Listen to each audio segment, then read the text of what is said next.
Back to my YouTube channel. तो friends, आज हम लोग पढ़ने वाले हैं एसिड, बेस एंड सॉल्ट के बारे में। तो चलिए सबसे पहले स्टार्ट करेंगे हम एसिड यानी कि अम्ल के बारे में। तो इस वीडियो में हम जानेंगे कि अम्ल क्या होते हैं विद एग्जांपल के साथ। ठीक वैसे ही देखेंगे क्षार और लवण का भी। तो चलिए हमारे सर इसको एक्सप्लेन करेंगे। ओके सर, कंटिन्यू करिए। देखिए, अम्ल क्या होते हैं? एसिड। अम्ल ये ओल्ड डेफिनेशन है। अगर हम अम्ल की डेफिनेशन की बात करें तो ये ओल्ड डेफिनेशन ये कहती है कि अम्ल वे होते हैं जो स्वाद में कैसे होते हैं, खट्टे होते हैं। They are sour in taste. ठीक है, तो जितनी चीज़ें हैं हमारे एटमॉस्फेयर में, ठीक है, जो हमारे आसपास सराउंडिंग में जो सारी चीज़ें हैं वो कैसी होंगी? स्वाद में खट्टी होती हैं। वो सभी के सभी कैसी होती हैं? एसिड होती हैं। जैसे नींबू है, स्वाद में कैसा? खट्टा। आंवला होता है, स्वाद में कैसा है? खट्टा है। संतरा, टमाटर, इमली, दही, ऐसे ढेर सारी चीज़ें जब है जो स्वाद में कैसी होती हैं? खट्टी होती हैं। वो सभी के सभी क्या होती हैं?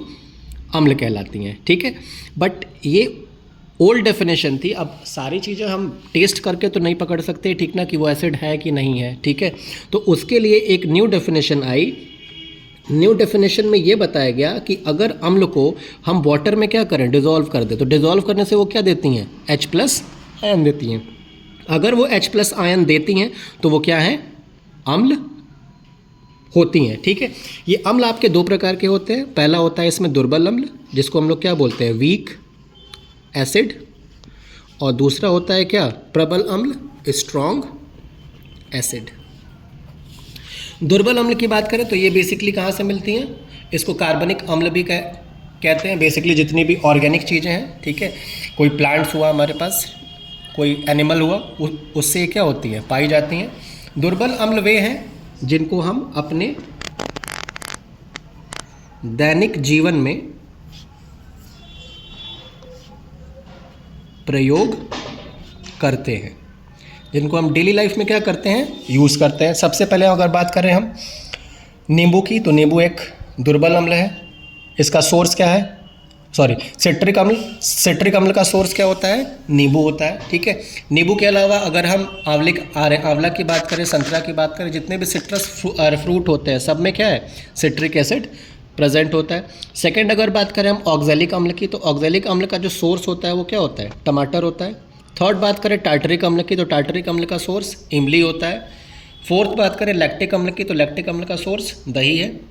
पांचवा एसिटिक अम्ल। एसिटिक अम्ल जनरली आप जिस तरह जंक फूड खा रहे हैं, ठीक ना, चाउमीन है आपके, और क्या पता नहीं क्या क्या चीज़ें आप लोग खाते रहते हैं, जैसे कि मंचूरियन के अलावा और क्या हो गया? चिली पनीर हो गया। इन सब चीज़ों में क्या एसिटिक एसिड का यूज बहुत ज़्यादा किया जाता है। तो वो बेसिकली उसका सोर्स क्या होता है? सिरका होता है, जो गन्ने से ऑब्टेन किया जाता है। उसको क्या बोलते हैं? एसिटिक अम्ल बोलते हैं। और लास्ट आपका क्या है? Methanoic acid. मेथेनोइक एसिड का सोर्स क्या होता है? एंट स्टिंग, जो चींटियों में पाया जाता है। तो ये सभी के सभी आपके क्या है? वीक एसिड कहलाते हैं, दुर्बल अम्ल कहलाते हैं। सेकेंड इसमें आपका आता है क्या है? प्रबल अम्ल। प्रबल अम्ल वे होते हैं जो पानी में, वाटर में 100% क्या दें? आयन में वियोजित हो जाए। ठीक है, और ये सारे के सारे अकार्बनिक सोर्स से आते हैं, जैसे कि HCl हो गया, H2SO4 हो गया, HNO3। ये सभी के सभी यहाँ पे क्या है? स्ट्रॉन्ग एसिड है। इवन HCl जो होता है, ठीक है, आपके स्टमक के अंदर प्रेजेंट होता है, जो फूड के डाइजेशन में वर्क करता है। ठीक है, अगर H2O के अंदर ये भी क्या दे? कंप्लीट आयोनाइजेशन दें, 100% ये क्या हो जाते हैं? आयोनाइज हो जाते हैं। तो इनको क्या बोलते हैं? प्रबल अम्ल बोलते हैं। अब आते हैं क्षार पे। Let start the base. Base क्या होते हैं? बेस की जो ओल्ड डेफिनेशन थी, ओल्ड डेफिनेशन क्या कहती है कि ये स्वाद में कैसे होते हैं? स्वाद में कड़वे होते हैं। स्वाद में कड़वे होते हैं। They are bitter in taste. They are bitter in taste. ठीक है, अब जैसे कि एग्जाम्पल अगर ले लें हम, ठीक है, तो NaOH, CaOH whole twice, calcium hydroxide, ठीक है, magnesium hydroxide, MgOH whole twice, aluminium hydroxide, AlOH whole thrice, ठीक है, ETC। बहुत से ऐसे क्या है? बेस प्रेजेंट है। ठीक है, अब बेस क्या होते हैं? ये तो ओल्ड डेफिनेशन थी। अब सारी चीज़ों को, अब स्वाद में हर चीज़ को हम टेस्ट करके नहीं दे सकते हैं, तो इसका भी एक न्यू डेफिनेशन आया। न्यू डेफिनेशन के अकॉर्डिंग क्या है कि अगर पानी में ये OH माइनस आयन दें, अगर इनको हम क्या करें, बेस को अगर वाटर में डिजोल्व करें तो अगर ये क्या दें, OH माइनस आयन देते हैं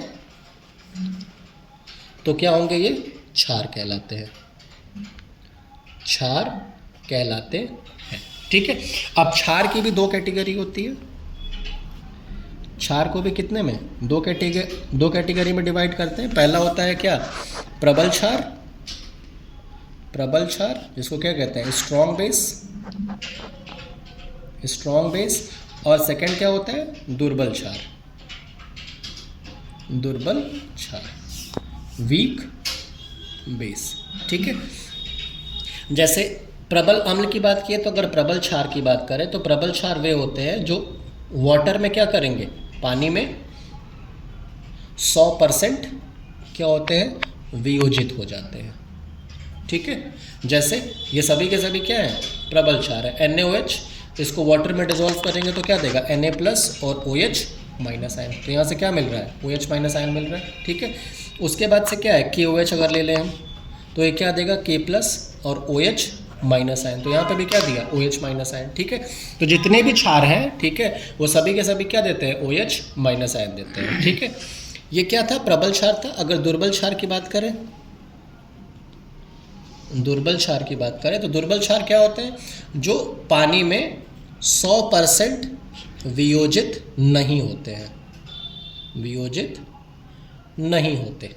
ठीक है, उनको क्या बोलेंगे, दुर्बल क्षार। जैसे अमोनियम हाइड्रोक्साइड NH4OH, इसको अगर हम वाटर में डिजोल्व करें तो ये OH आयन तो देगा, लेकिन इसके जितने भी मॉलिक्यूल हैं वो सभी के सभी OH आयन में कन्वर्ट नहीं हो पाएंगे। ठीक है, तो ये क्या होता है, दुर्बल क्षार कहलाता है। ठीक है, तो ये क्या है, एसिड और बेस की एक छोटी सी डेफिनेशन है। ठीक है, कि एसिड क्या होते हैं, बेस क्या होते हैं। ठीक है, सॉल्ट के बारे में हम लोग कल डिस्कशन करेंगे।